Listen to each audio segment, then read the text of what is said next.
Fala galera, eu sou o Theory e vim trazer para você dados críticos sobre RPG. E hoje a gente vai dar continuidade aqui ao nosso desafio de construção de um mundo de RPG, de um cenário em 30 dias. A gente já está quase acabando, estamos no dia 25 e hoje vamos falar sobre o céu. Como é o céu do nosso mundo? O que a gente vê quando a gente olha para esse céu?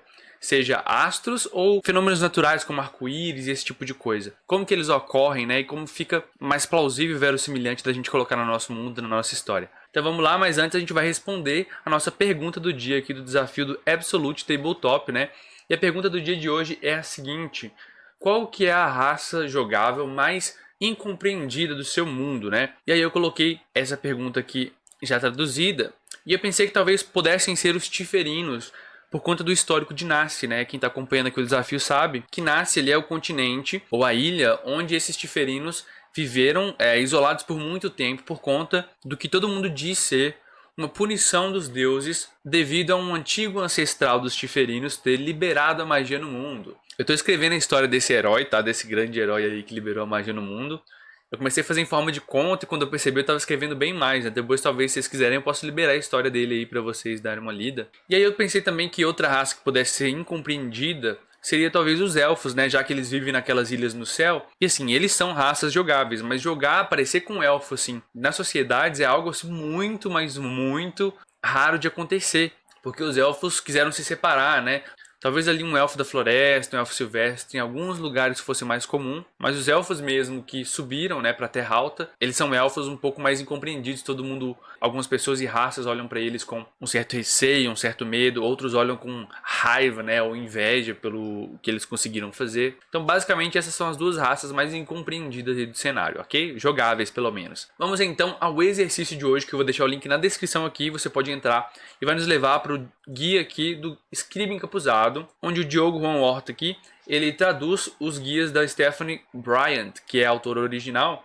E aí no guia de hoje da Stephanie Bryant, ela nos indica um outro artigo complementar, uma leitura complementar aqui da Holly Ingraham, tá? E aí o Scribe Encapuzado também já tem esse texto traduzido, muito bacana, você pode clicar aqui. A gente vai vir aqui para esse guia que fala sobre os astros e o céu, da Holly Ingraham. E muito legal aqui que ela explica como colocar astros no seu mundo, como que eles funcionam de uma forma plausível, né? Uma forma que tenha sentido ali dentro do que a gente entende como é o funcionamento dos astros dentro da física, astrofísica, né? É lógico que, como a gente está tratando de um cenário fantástico, você pode justificar e falar que aquilo está acontecendo por magia ou por alguma outra coisa. Mas é interessante que isso esteja baseado em algumas regras que a gente já conhece, porque realmente dá aquele sentido de verossimilhança, né? E eu quis colocar isso no meu mundo, tá? Talvez não seja o seu caso aí, mas no meu aqui eu achei que ficaria muito legal. Então aqui o guia da Holly, ela explica sobre os astros, satélites lunares e não lunares, como ter mais de um satélite no seu mundo e algumas atrapalhadas que podem acontecer tanto na colocação desses astros na sua história e o que acontece muitas vezes com vários autores aí de romances e tal, e até mesmo no uso de arco-íris, né, que é uma coisa comum, um fenômeno comum de acontecer, e ela explica algumas coisas aqui. Então eu recomendo a leitura aí. E aí eu decidi fazer o exercício, eu gastei uns 15 minutos aqui antes de começar a gravar o vídeo, para pensar, porque eu já queria duas luas no meu mundo, né? E aí, lendo isso aqui, eu tive muitas ideias interessantes baseadas em algumas coisas que o pessoal andou discutindo lá no nosso Discord, que vai estar aqui na descrição caso você queira entrar na nossa árvore de links. Algumas ideias que o pessoal deu também lá, né? O Dark estava dando uma ideia de uma lua fragmentada e tal. Muito parecido com a ideia de Selûne, né? Eu decidi, de certa forma, tentar usar isso aqui no mundo. E voltando aqui no nosso exercício, vocês vão ver que eu coloquei duas luas, né? A primeira eu decidi chamar de Leia. Talvez eu possa mudar esse nome. Mas é uma lua exatamente como a nossa, com ciclos lunares no padrão que a gente conhece e arredondados para ficar mais fácil de calcular. É nela que se baseiam uns meses aqui que a gente vai fazer a conta. E eu decidi colocar assim para ficar mais fácil. A segunda lua, no entanto, ela é um pouco mais diferente. Decidi chamar ela de Astra, não um nome bem original aí, mas se vocês tiverem dicas aí, talvez de um nome, pode deixar na descrição também, nos comentários aí, né? Mas ela era uma lua maior do que Leia, mas algo aconteceu e ela foi quebrada. Então Astra, ela se encontra, tinha escrito errado aqui, em vários fragmentos no céu. Esses fragmentos estão alinhados e ela tem ciclos muito mais rápidos do que a outra lua normal. Então ela dá duas voltas durante o ciclo de um dia. Então num dia, Astra, esses fragmentos, eles vão dar duas voltas no céu. Eu tive essa ideia baseada aqui na leitura complementar, que a Holly, a autora desse artigo, ela coloca que isso é possível sim, inclusive acontece em Marte. E aí, caso você tenha duas luas, ela pode ser utilizada pelos seus povos tanto como um ponto de referência de tempo e de lugar. E eu decidi colocar isso no meu mundo aqui. Então, a Astra, ela geralmente vai nascer do sul, porque não precisa necessariamente nascer de um ponto específico. Então, ela geralmente nasce do sul. E isso faz com que as pessoas tenham outros pontos de referências ali para se guiar no mundo, né? O que suscita também aquela ideia de que, opa, eu posso talvez me aventurar porque eu tenho alguns pontos de referência para me guiar quando eu estiver no desconhecido, seja de dia ou seja à noite. Então eu pensei nisso tudo na hora de colocar isso aqui no meu mundo, né? E aí outra coisa que eu pensei é que os fragmentos de Astra, eles são alinhados, né?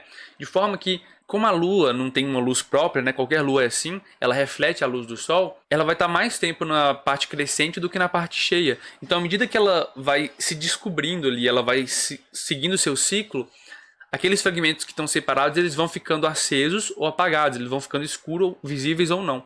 Então, isso pode ser usado como uma forma de contar o tempo. Então, as pessoas geralmente poderiam falar assim: ah, me encontra lá quando o terceiro Astra, talvez eles chamassem assim, né, os fragmentos, ou quando o terceiro fragmento estiver visível. Então, como um ponto de referência, porque elas já estão acostumadas a ver isso no céu. Eu acho que isso dá um clima muito bacana de algo místico, algo inexplorado, algo de muito diferente do que a gente está acostumado a ver nos mundos de fantasia, né? Eu achei legal colocar isso aqui e queria saber a opinião de vocês sobre isso, né? Talvez vocês tenham alguma coisa para acrescentar e que ficaria muito legal também. E conta pra mim também aqui nos comentários como é que tá ficando no seu mundo, né?